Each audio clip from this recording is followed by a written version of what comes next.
पूरे भारत में बनाई जा रही है फार्मर आईडी। आखिर ये फार्मर आईडी है क्या और गवर्नमेंट इस आईडी से करना क्या चाहती है, तो इसके बारे में पूरी जानकारी मैं आपको बताना चाहूंगा।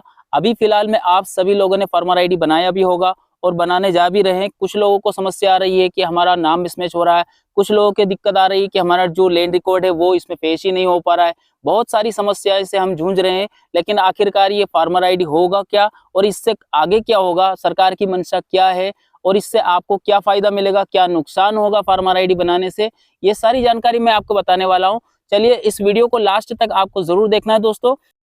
देखिए, सरकार एक प्रोजेक्ट बनाने जा रही है, उसमें फार्मर आईडी का अहम रोल रहेगा। तो कौन सा प्रोजेक्ट है वो प्रोजेक्ट में मैं आपको बताऊंगा और उसके क्या फायदे है क्या नुकसान है वो भी मैं आपको बताऊंगा।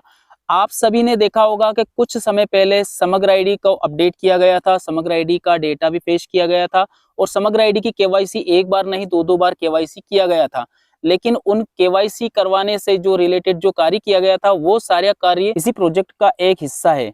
लेकिन दोस्तों यहाँ तक आपकी बात नहीं थमी है। देखिए, इसके बाद में भी समग्र आईडी के बाद में भू अभिलेख की केवाईसी भी करवाया गया है। भू अभिलेख का मतलब होता है कि जहां पर आपका जो जो खसरा खतौनी रहता है, मतलब आपकी जो जमीन रहती है, उसको आधार कार्ड से भी जोड़ा गया था। लेकिन वहां से वो जो जिस प्रोजेक्ट के लिए उनको डेटा चाहिए था वो डेटा वहां से भी उनको कलेक्ट नहीं हो पाया था।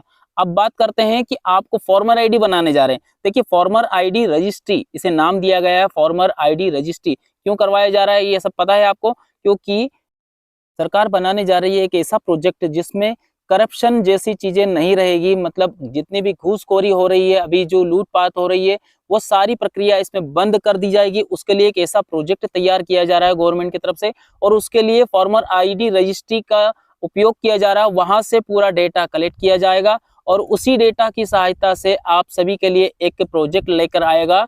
उस प्रोजेक्ट का नाम है संपदा 2.0। संपदा 2.0 क्या रहेगा दोस्तों? जैसे आप रजिस्ट्री करने जाते हैं, अभी आप रजिस्ट्री करने जाते हैं तो आपसे पैसा, बहुत ज्यादा पैसा लिया जाता है। लेकिन जब संपदा 2.0 जो प्रोजेक्ट लॉन्च हो जाएगा, उसके बाद में आम ही इंसान कोई भी आप अपने मोबाइल से ही रजिस्ट्री का कार्य आप स्वयं कर पाएंगे। उसके लिए पोर्टल भी इसमें लॉन्च किया गया। आप चाहें तो गूगल पर संपदा 2.0 चेक कर सकते हैं। वहां पर उसकी गाइडलाइन भी दी गई है, सारे इंस्ट्रक्शन भी दिए गए। आप आराम से उसको समझ लीजिएगा, पढ़ लीजिएगा। इसके बाद में दोस्तों वहां पर आपके सामने जैसा कि उसमें इंस्ट्रक्शन दिया गया उसी के अनुसार मैं आपको बता देता हूँ। वहां पर उसमें दिया गया है कि उसके लिए आपको जैसे मोबाइल ऐप भी एक लॉन्च किया जाएगा। मोबाइल ऐप के द्वारा भी आप आराम से अपनी रजिस्ट्री को कर पाएंगे और इसके अलावा आप पोर्टल से भी कर पाएंगे। इसके अलावा दो तीन चीजें उसमें और भी दी गई है। डिजिटल इंडिया के तहत इसमें बहुत ज्यादा प्राथमिकता मिलेगी।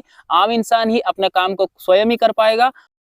चलिए, यहाँ तक तो आपने समझ लिया कि संपदा 2.0 लॉन्च होने वाला है और उसमें जो जो जानकारियां हैं वो सब आप पोर्टल पे देख सकते हैं और इसके लिए आपको फॉर्मर आईडी रजिस्ट्री करना अनिवार्य रहेगा। लेकिन एक बात और ध्यान रखिएगा, अगर आप फॉर्मर आईडी रजिस्ट्री को नहीं बनाते हैं तब आपके साथ क्या होगा।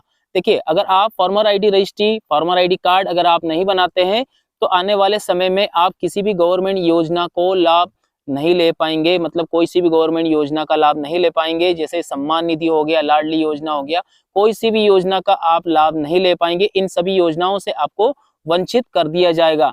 और एक बात ध्यान रखिएगा, आने वाले समय में अगर आपने फॉर्मर आईडी नहीं बनाया तो दोस्तों जब आप फॉर्मर आपकी जैसे रजिस्ट्री करवाने जाते हैं, किसी भी मकान की या फिर घर की या किसी भी चीज की आप रजिस्ट्री करवाने जाते हैं, तब आपको वहां पर भी दिक्कत आएगी। वहां पर सबसे पहली बात यही बोला जाएगा कि आपका डेटा यहाँ पर फेस नहीं हो पा रहा है, आपको सबसे पहले फॉर्मर आईडी बनाना होगा। अगर आप फॉर्मर आईडी बना लेते हैं तो वहां पर आपको दिक्कत नहीं आएगी। चलिए, यहाँ तक तो सारी जानकारी आपने समझ लिया है। अब बात करते हैं, सबसे इंपॉर्टेंट बात यह रहेगी कि इसमें घूसखोरी और करप्शन जैसी चीजों को कैसे रोका जाएगा। अब भू माफियाओं की खैर नहीं दोस्तों। क्यों? क्योंकि अगर आप फार्मर आईडी बना लेते हैं, मतलब भू माफियाओं की बात कर रहे हैं, अगर वो फार्मर आईडी बना लेते हैं तो जितनी भी उनकी प्रॉपर्टी है उनके ऊपर गवर्नमेंट की नजर हो जाएगी। और अगर मान लो भू माफिया अगर इस फार्मर आईडी को नहीं बनाते हैं तो उनकी संपत्ति बेकार हो जाएगी। तो ये जो प्रोसेस किया जा रहा है ये किसी साधारण मनुष्य के लिए तो है ही, लेकिन सबसे ज्यादा जो प्रॉब्लम क्रिएट करेगा वो करेगा भू माफियाओं के लिए। तो भू माफिया की तो अब खैर नहीं है, क्योंकि सरकार के जो करप्शन के लिए जो करेक्ट कदम उठाए गए हैं उससे अब भू माफिया बच नहीं पाएंगे। तो दोस्तों फार्मर आईडी बनाना जरूरी है दोस्तों। अगर आपने अभी तक फार्मर आईडी को नहीं बनाया है तो फार्मर आईडी को जल्दी से जल्दी प्रोसेस कर लीजिएगा, क्योंकि इसमें अभी आपको नाम मिसमैचिंग के प्रॉब्लम भी आ रहा है, बहुत सारी इसमें समस्या भी आ रही है। उनके लिए मैंने काफी सारे इसमें वीडियो भी डाल दिए हैं, आप वीडियो को देख करके फार्मर आईडी को बना सकते हैं। किसी भी प्रकार की कोई भी आपको समस्या है तो बेझिझक होकर के मुझे आप कमेंट कर सकते हो। इसी प्रकार की वीडियो के लिए चैनल को सब्सक्राइब करें, वीडियो को लाइक करें। धन्यवाद आप सभी का वीडियो देखने के लिए। आपका दिन शुभ रहे। जय हिंद, जय भारत।